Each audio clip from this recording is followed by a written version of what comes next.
Une partie d'échecs qui va se jouer en tout cas sur la Formule 1 avec pour ses premiers Grands Prix. On va prendre des risques. Il y avait un petit avantage en performance pour Ferrari, notamment avec Felipe Massa, maintenant avec Raikkonen. Mais par contre, au petit jeu de l'équipe, il y a quand même deux McLaren qui sont très bien placés pour donner la réplique. Et on n'a pas encore parlé, il y a aussi deux BMW qui sont excessivement bien placés. Heidfeld, troisième temps avec sa BMW. Kubica juste derrière en cinquième position. Et ça veut dire que sur les longs relais, on les avait déjà vus à l'aise, les BMW, c'est aussi le cas ici. Oui, et puis comme un petit avantage par rapport à Alonso et Hamilton pour Raikkonen, Heidfeld et Kubica, c'est qu'ils sont du côté gauche de la piste qui est bien nettoyé, alors qu'à droite c'est très dégueulasse. Et justement, on en parlait de la tension sur le départ de ce Grand Prix. Vous le voyez notamment avec Mario Tessen qui était très concentré, et du côté également de la Scuderia Ferrari avec Kimi Raikkonen, le Finlandais, l'homme qui aurait pu être champion du monde, derrière Michael Schumacher en 2003, derrière Fernando Alonso en 2005. Il est revanchard, le pilote finlandais, et il a peut-être en la Rossa la machine susceptible de le faire s'imposer. À l'extinction des feux, le départ de ce Grand Prix d'Australie. On surveille, très bon envol de Fernando Alonso par rapport à Kimi Raikkonen, et également très bon départ de Kubica qui tient sa position face à Hamilton. Hamilton à l'extérieur, et c'est finalement la mauvaise opération pour l'Espagnol Fernando Alonso qui a perdu deux positions. Hamilton aussi est passé devant. Alors ça va peut-être être la chasse emmenée par le Britannique pour aller se débarrasser des autres pilotes. On ne sait pas, on n'a pas vu les pneumatiques qui ont été montés sur la monoplace de Hamilton. Peut-être a-t-il des pneus tendres pour essayer de faire la course en tête en début de course. En tout cas, départ impeccable, c'est très rare ici, même si là on part un peu à l'extérieur, ça reste très propre. Oui, c'est un excellent départ pour le jeune Hamilton, excellent départ pour Heidfeld, on vous l'a dit, parce qu'Hamilton était du côté droit, il a supplanté son coéquipier, c'est déjà une bonne chose pour lui, effectivement, peut-être des pneus tendres. On va surveiller ça en tout cas. 58 tours de course pour ce Grand Prix. Et déjà on se décale pour dépasser la belle tentative. Attention parce qu'il va pas se laisser faire Takuma Sato, et il a dû s'incliner. Trulli qui a pris ce risque et qui a réussi à devancer le pilote japonais. Impeccable. Et en tout cas, regardez, il est en train d'essayer de s'échapper, le pilote finlandais Raikkonen. Et a priori, puisque Alonso n'a pas l'air de pouvoir tenir la cadence de Hamilton, il doit y avoir un petit peu plus d'essence dans la voiture du double champion du monde. Oui, il faut avant bien entendu se lancer dans les pronostics. Christophe, vous avez tout à fait raison. Voir la quantité d'essence, on le verra au ravitaillement, et surtout peut-être cette différence de pneumatique.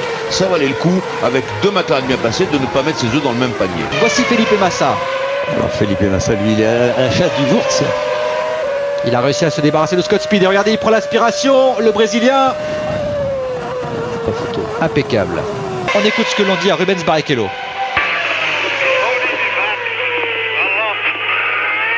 Regardez, l'aspiration impeccable. Voilà, c'est pour ça qu'il s'était décalé, on l'avait vu dans le tour précédent, prendre ses marques pour justement avant cette longue ligne droite des stands, pour pouvoir mieux accélérer que comment il s'appelle, Coulthard, et pouvoir le dépasser. C'est un endroit assez facile où on prend aucun risque. Allez ici, attention à ne pas commettre ce genre d'erreur. Lewis Hamilton. Ça fait mal au fond plat sous la voiture. Et ça surprend un petit peu aussi Alonso qui était juste derrière. Il y a un drapeau jaune qui est agité au niveau du virage numéro 3. La voiture 21, celle de Christian Albers, est sortie de la piste de façon assez violente. C'est un gros freinage, le virage numéro 3. A priori, souci technique parce qu'il n'a pas pu négocier ce virage comme il l'entendait. Oui, ou alors il avait bloqué ses roues, il n'a pas pu tourner. Je veux dire, il a tourné le volant, les roues n'ont pas fonctionné. Il est droit, et heureusement pour lui, au dernier moment, la voiture a un peu dévié, elle a tapé sur le côté. Heidfeld, et ça c'était prévu que Heidfeld soit sur un relais, un premier relais en tout cas très court. Il était peut-être avec des pneus tendres. On va voir en tout cas, on va surveiller les pneumatiques. On est en train de lui monter sur la monoplace. Il y a sur le flanc de ces pneumatiques normalement une petite pastille blanche pour indiquer si ce sont des pneus durs ou tendres. A priori, ce devrait être des pneumatiques durs. Mais je vous avoue qu'il était tendre. S'il était en tendre. C'est bien ça. C'est bien. C'est ce qui explique cette nette performance du pilote BMW. En tout cas, il fait une très belle opération du coup Hamilton, parce qu'il se retrouve derrière Raikkonen avec la piste dégagée.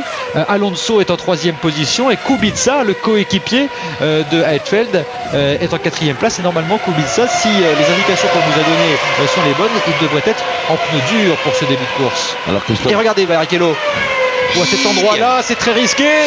Et il le fait. Et il le fait. Blottier à l'aspiration, mais là ça va être compliqué. Et il prend des risques à Jenson dans tous ces virages là parce qu'il est vraiment en difficulté. Et là ça y est, l'aspiration elle est prise, ça devrait passer pour Felipe Massa, impeccable. Alors vous avez vu pourquoi il a fait une petite erreur dans le virage d'avant. Button, omnibulé par la présence de Massa, donne un petit coup d'œil dans le rétro où je le mets à droite ou à gauche. Hop, on a perdu un dixième, il est passé. Je peux vous dire qu'il y en a un qui fait un grand prix quand même vraiment exceptionnel, c'est Lewis Hamilton, champion GP2. Il a dépassé le double champion du monde au départ.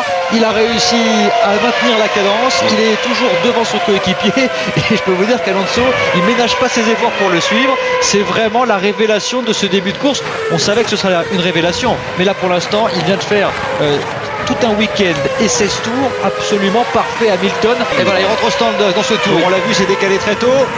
Mais c'est plus en pas très usé. Non, c'est vrai. 15 secondes. Voilà, ce freinage pour aller enclencher le limiteur. Je vous rappelle que la vitesse maintenant dans les stands est de 80 km/h. L'an passé c'était 100 km/h, donc un ravitaillement coûte un peu plus cher. Voilà, ça c'est impeccable. On va surveiller les enveloppes, ce sont des durs, ça me semble-t-il. J'ai pas vu la pastille. Non, il n'y a pas de petite pastille blanche sur ce pneumatique. Pas l'impression. Il faut regarder un petit peu partout parce que je peux vous dire que la pastille blanche elle fait 3 cm de diamètre. Ils auraient dû faire quelque chose encore plus petit pour qu'on ne le voit pas du tout. Bref, c'est reparti pour Raikkonen. 26 tours pour le pilote finlandais. On en a déjà couvert 19 et il est reparti derrière Kubica. Barrichello a effectué son premier arrêt et voilà Fisichella qui rentre. Il était en 5e position. Premier stop pour le pilote italien. Vous avez vu en passant en revue les stands dans cette ligne droite, eh bien il y a beaucoup d'équipes qui sont prêtes à intervenir. Ah, c'est pas ce plan qu'il nous faut, c'est celui sur le côté pour qu'on voit les qualités de gomme monter. Un petit oubli du réalisateur. Il va faire la même distance que Raikkonen, certainement une 26e tour aussi. Voilà. Et ça va être dur, il va falloir s'intercaler. Oh, il y avait le drapeau bleu qui était agité. Oh, autoritaire sur Trulli. Fisichella, il a défendu chèrement sa peau. Et voilà, on est prêt chez McLaren. Hamilton, important. Le Britannique qui mène la course et c'est Alonso qui rentre le premier. C'est énorme ce qu'il fait Hamilton. C'est énorme, il a plus d'essence que son coéquipier et c'est pourtant lui qui est en tête. Oui, énorme Grand Prix. Et puis je crois que c'est tout à fait logique on respecte les choses, c'est des pneus durs. Hein. On ne voit rien, c'est dommage. On voit pas du tout ce que c'est surtout. Ça c'est dommage. Ah ouais, bah, écoutez, c'est dommage. En tout cas, bon voilà, il repart Alonso. 9-3, et il va être très tranquille. Alors je regarde, il tourne en 26-7, Raikkonen avec l'essence en 27-6.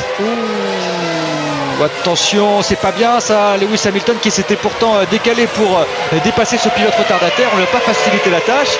Ça c'est dommage parce que ce sont des grosses secondes qui s'envolent. Alors vous savez Christophe que cette année et entre stand. Les pénalités vont tomber. Ouais. En tout cas, il aurait pu y perdre son aileron avant. En stop and go et c'est sans appel naturellement. Ah, c'est dommage. Voici Hamilton au stand. Eh bien, ce garçon, il vient de réaliser 22 tours irréprochables. On ne pourra pas lui enlever ce début de Grand Prix et ses débuts en Formule 1 qui sont absolument parfaits pour le Britannique, champion GP2. Je vous le rappelle, il découvre ce tracé et il va continuer l'aventure en pneus durs. Et normalement, du côté de chez Renault, pour Kovalainen, dans la deuxième partie du relais, ce devrait être des pneus tendres. En tout cas, Kovalainen, il est en 10e position. L'autre débutant dans une grosse équipe. Et il est toujours devant son coéquipier. Voilà, il est toujours devant, on a respecté, c'est bien.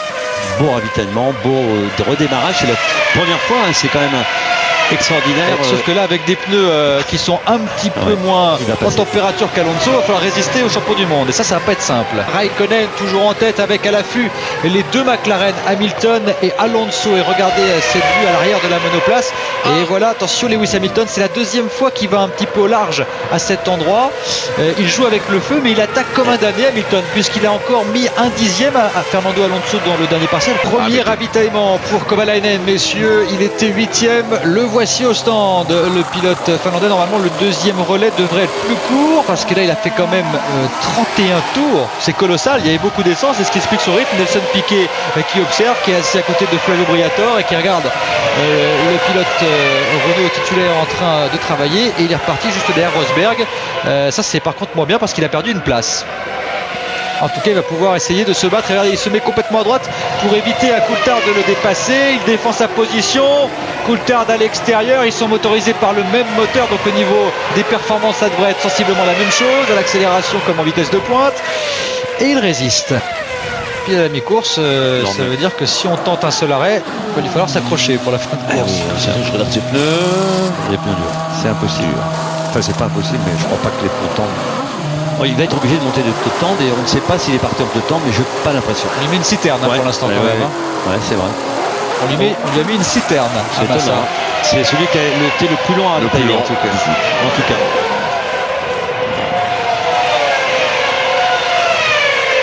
Il y en a un qui est en train de s'occuper des chronos, c'est justement le coéquipier de Felipe Massa, Raikkonen. Il est le plus rapide en piste avec 1 seconde de mieux que ses principaux rivaux. On aura le résultat bientôt. Drapeau jaune. Et Button qui a commis une petite bévue. Ils sont en train de vérifier sur la télémesure si effectivement il a bien roulé plus vite que prévu dans la ligne droite des stands. Voilà, en tout cas, c'est indiqué. Drapeau jaune. Ouais, à cet endroit, manifestement un problème technique sur la Toro Rosso, puisqu'elle est complètement arrêtée à cet endroit. En tout cas, Speed devra s'arrêter là. Week-end difficile pour l'Américain et pour son coéquipier Liuzzi à bord de cette Toro Rosso, qui est la sœur jumelle de la Red Bull, fabriquée par Adrian Newey dans le Red Bull Technology Center, mais par contre beaucoup moins de capacité à développer et à faire fonctionner cette monoplace comme il le fait. On revoit un peu ce qui s'est passé à cet endroit, et oui voilà, regardez, avec Barrichello, il lui fait signe Raikkonen, il n'était pas content. Ouais. Et c'est très très rare de voir Raikkonen être agacé. Barrichello qui avait dû pas le voir tout simplement. Un peu, il est ralenti. Que se passe-t-il pour Kubica? Il était 4ème. Un souci technique pour le Polonais, semble-t-il, au ralenti. On regarde dans le clan BMW, pas de réaction pour l'instant. Kubica qui est en train de rentrer au stand à vitesse très modérée. En tout cas, ça permet à Kovalainen de rentrer dans les points. Que s'est-il passé? Christophe, 36e tour, on va commencer à souffrir un petit peu du côté des pilotes comme des mécaniques. Regardez ça, impressionnant. Il fallait y aller là, à Nico Rosberg, c'est magnifique. Il l'a surpris, il l'a réveillé. Ouais, c'est formidable. Et regardez, ça c'est une image colossale. Massa obligé de laisser passer Raikkonen qui vient de coller un tour à son coéquipier. Qui était parti dernier. Qui est 10ème. C'est vous dire si. Oui, ça fait de toute façon, ça fait mal au moral. Qui ne méritait pas ça. Non. Regardez, il roule. Ça n'est pas été le diable, mais enfin, il rentre tout doucement quand même. En tout cas, il rentre en roulant, Kubica, par ses propres moyens. Et on va voir ce qu'il fait. En tout cas, il avait fait un Grand Prix remarquable, le pilote polonais. 4ème position, très accrocheur. Et le voici qui rentre au stand en marche avant. Et donc, ça sent l'abandon pour le Polonais. C'est terminé, malheureusement. Quel dommage. Électronique, boîte de vitesse. Et Raikkonen qui vient de signer le meilleur tour en course à l'instant, 26,172, pour bien montrer à Felipe Massa que non seulement il est plus vite, et qu'en plus il peut s'échapper. Il augmente la cadence parce que entre les pneus tendres et les pneus durs, il y a une différence de 4 dixièmes au tour. Hetfeld qui rentre au stand, il avait récupéré la 4ème position à la suite de l'abandon de son coéquipier, un coup d'œil dans le rétroviseur en rentrant dans les stands, et le voici qui s'arrête pour observer son 2e arrêt ravitaillement. Il devrait être le dernier, il reste 20 tours à couvrir. Pneus durs semble-t-il. Et ça repart. Et Fisico qui n'a pas mis suffisamment d'écart en tout cas semble-t-il entre lui et Hetfeld. On va suivre cela avec beaucoup d'attention parce que si Fisico est là, il a ses pneus tendres à la fin alors qu'Hetfeld ne perd pas de temps pour les faire monter en température. Un grand coup de gaz dès le premier virage. Allons-y dans les 19 000 tours. C'est la limite offerte à toutes les équipes, mais ils y sont tous. Raikkonen, meilleur tour en course, il est parti en tête à queue. Terrible. Allez, il se récupère Kovalainen, mais il a perdu une place au profit de Felipe Massa. C'est l'erreur qu'il ne voulait pas commettre.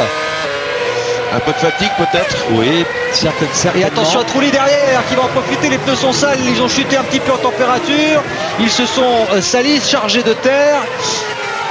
Et heureusement que Trulli n'a pas tenté sa chance immédiatement. Des ravitaillements de ce Grand Prix d'Australie avec Lewis Hamilton qui s'arrête.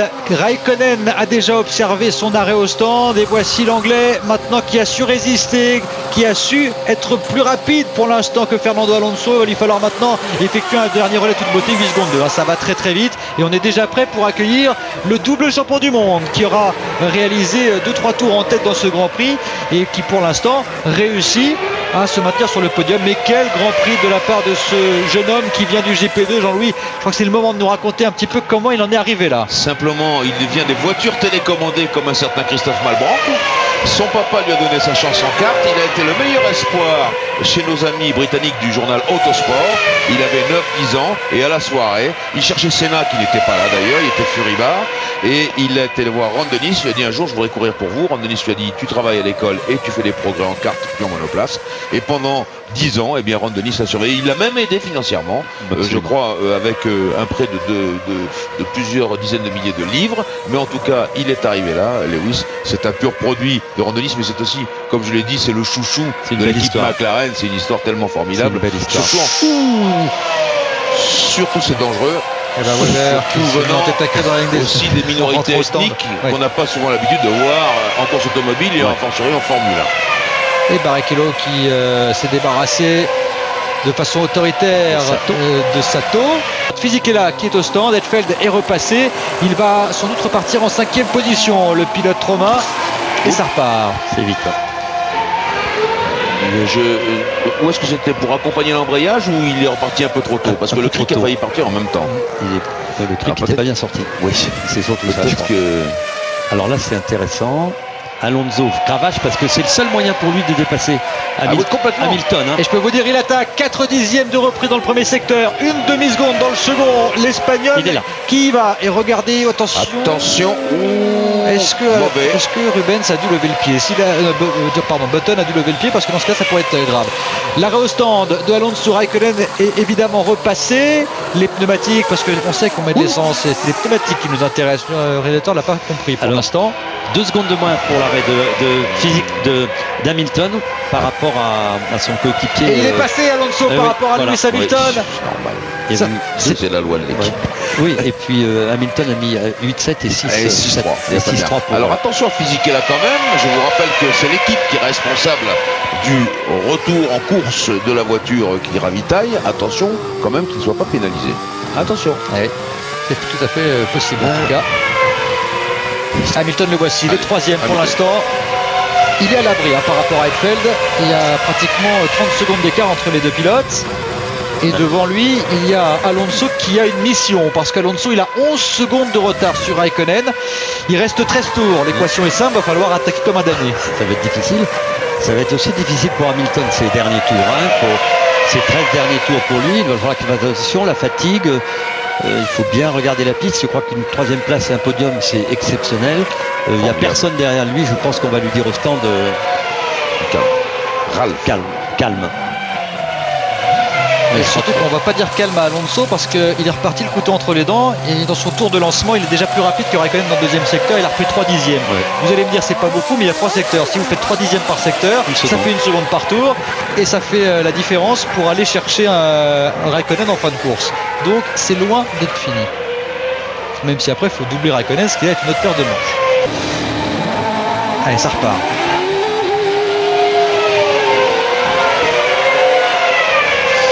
Allez, et attention, drapeau bleu agité. Et c'est passé pour Coulthard. Et ça va passer. Il va pas être content, je peux vous dire. Alonso, il regarde son rétroviseur. Je pense qu'il va aller lui dire 2-3 choses après la course. C'est un de ses copains. Eh oui. Il a été son pilote d'essai pendant de longs mois. Il est à 14 secondes maintenant de Raikkonen, Alonso. Il a perdu du temps dans le point partiel là. Et il était déjà un petit peu large dans le virage précédent. Ça s'est empiré dans le second et Sutil aussi. Du coup, c'est Weber qui l'a un peu imité. Bref, c'était 2 pilotes qui se sont entraînés à l'extérieur.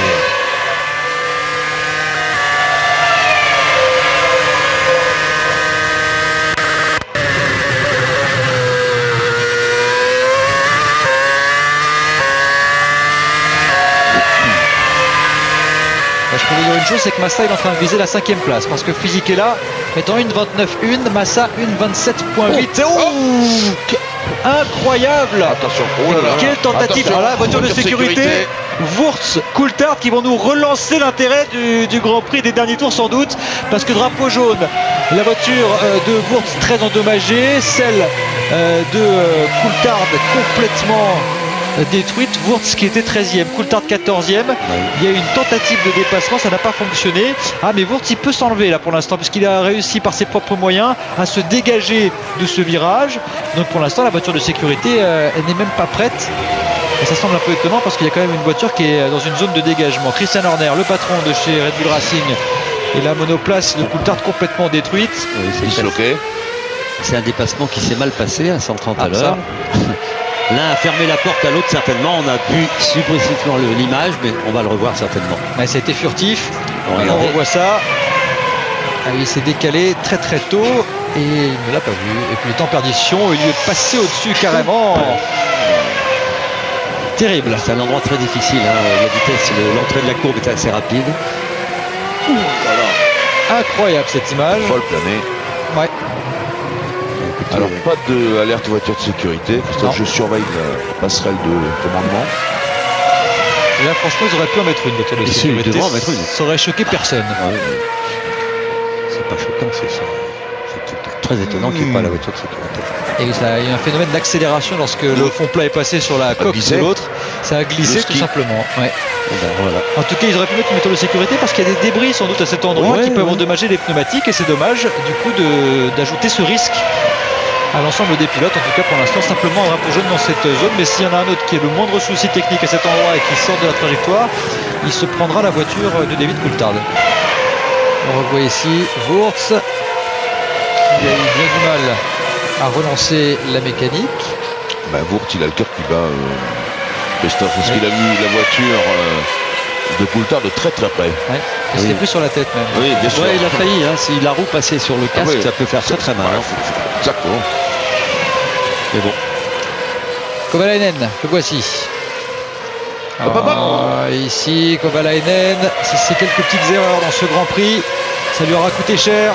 Kimi Räikkönen, pour l'année des 60 ans de Ferrari, qui est en train d'effectuer un Grand Prix magnifique et qui rentre par la grande porte dans la Scuderia Ferrari de Jean Todt. Il a réalisé un exploit, succédé d'abord à Michael Schumacher, c'est loin d'être facile dans une équipe comme Ferrari, et en plus pole position, meilleur tour en course et victoire pour le Finlandais qui ne gâche pas, qui ne retient pas sa joie.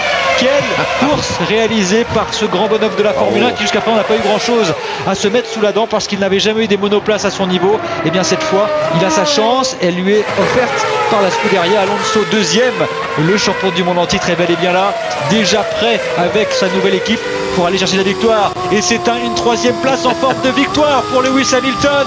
Il est heureux, il sait qu'il a marqué les esprits et il sait qu'il a fait quelque chose de grand, Lewis Hamilton. La dernière ligne droite pour Kovalainen qui va quand même voir l'arrivée de son premier Grand Prix en 10e position. Quelques petits soucis en essai, il n'a pas pu être aussi près qu'il le souhaitait, mais en tout cas il aura fait ce qu'il fallait. Et puis Massa, parti depuis la dernière place sur la grille de départ. Massa qui dans ce dernier tour pourrait peut-être aller chercher la 5e position avec Fisichella en point de mire. Fisichella qui l'a laissé revenir, et là ça va être compliqué parce que là maintenant c'est impossible de dépasser Fisichella qui réalise une 5e place derrière Heidfeld. Voilà pour Giancarlo Fisichella. Et oui, le moteur c'était compliqué ça. La ligne droite est longue. C'est un bon moteur en plus, le moteur Renault. Et quel Grand Prix de Felipe Massa qui était le successeur désigné de Michael Schumacher, qui était le favori, qui était le plus rapide en essai libre, le plus rapide en essai privé, et qui a été victime de sa mécanique dans la deuxième partie de la séance de qualification. Mais alors, saluons cette grande victoire de Räikkönen en patron avec une voiture qui est efficace. Le voici qui avait collé à un moment 20 secondes à Alonso. Et il félicite bien sûr son équipe. Kimi, well done, congratulations, fantastic start, thank you. Jean Todt, bravo Kimi. Great job, Kimi, great job. Super travail. We said yesterday was a perfect start to the season, and Chris d'ailleurs, qui est en train de lui dire la même chose. Bravo, ça a été déjà un très beau départ hier avec la pole position. Et bien, bravo à toi. Et c'était Kimi qui avait lancé cette salve de remerciements en le premier étant celui qui prenait sa radio pour féliciter son équipe. Alors je fais référence à l'histoire, Christophe. Juan Manuel Fangio en 1956 pour son premier Grand Prix chez Ferrari avait réalisé la pole position et la victoire. Et bien tout ce que je souhaite à Raikkonen, c'est d'égaler le grand Fangio. C'est que les 5 titres arrivent ensuite, c'est ça? Et bien sûr. Eh ben, ça nous laisse quelques belles années, parce qu'entre Alonso et Raikkonen, on va avoir du spectacle. Cette saison 2007 est lancée et bien lancée avec la première victoire pour Raikkonen, le Finlandais qui réussit son premier hat-trick avec la pole position, le meilleur tour en course et la victoire à seulement 27 ans. Le voici capable de dominer le championnat 2007. Raikkonen, Alonso, Hamilton, c'est le premier podium de cette saison 2007.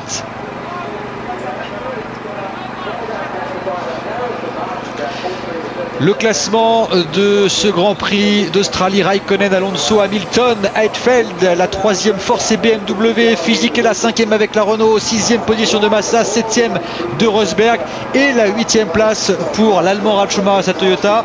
On va marquer une pause, on se retrouve dans quelques instants pour la cérémonie du podium. A tout de suite. Je sais pas différent. Kimi Raikkonen dans les bras de Jean Todt, le pilote numéro 1 de la Scuderia Ferrari, avec le grand patron, l'administrateur délégué. Et voici la révélation, le héros du jour de ce Grand Prix d'Australie, Lewis Hamilton. Et pour ceux qui ne le savaient pas encore, vous savez que Lewis est un garçon de race noire, un coloré, et que c'est un événement, je le dis bien, un événement historique dans la course automobile, mais surtout en Formule 1, et pour un garçon qui a été formidable d'un bout à l'autre de ce week-end, n'est-ce pas Christophe? Absolument, vous avez raison de le souligner, mais c'est vrai que ça a été difficile sur le papier. C'était pas simple de le voir opposé à Alonso, résister à ce champion du monde. Et c'est lui peut-être le vrai vainqueur de ce premier Grand Prix au final, parce qu'on attendait tellement Raikkonen et Alonso, ils ont répondu présent. Mais Hamilton, il a fait vraiment quelque chose. Oui, extraordinaire. Alors, ce qu'on a vu aussi, moi je crois que c'est une très grande joie de Raikkonen. On ne l'avait pas vu si expansif chez McLaren, on l'a souvent dit. Et vous avez vu que c'est l'administrateur délégué, Jean Todt, qui va aller sur le podium. C'était plutôt rare ces temps derniers, et notamment dans la saison 2006, et il veut à mon avis saluer la grande victoire de son poulain Kimi.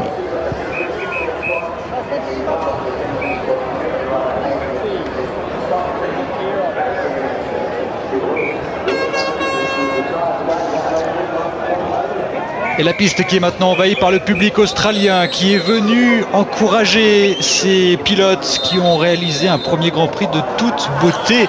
Kimi Raikkonen, le grand vainqueur, premier leader du championnat, l'a pesé.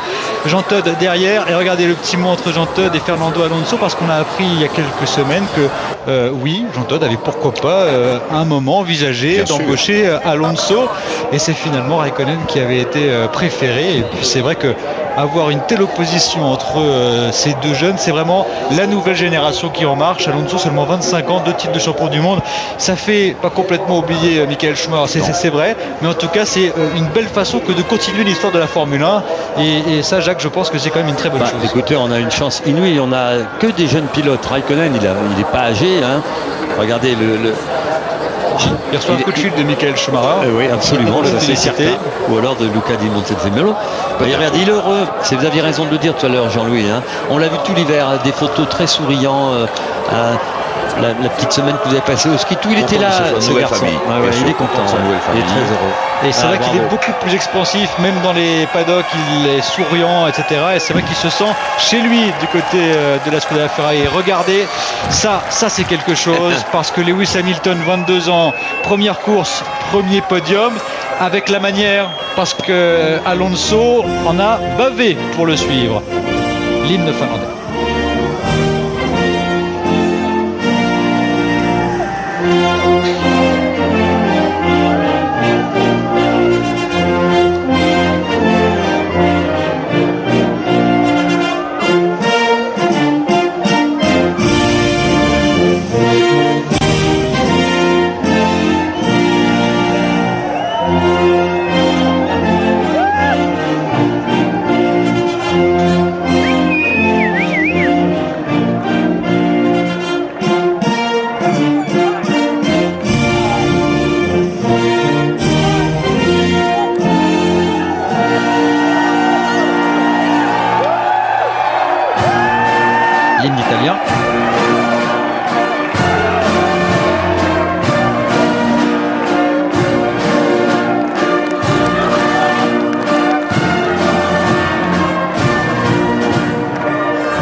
Et la joie sur le visage de Raikkonen.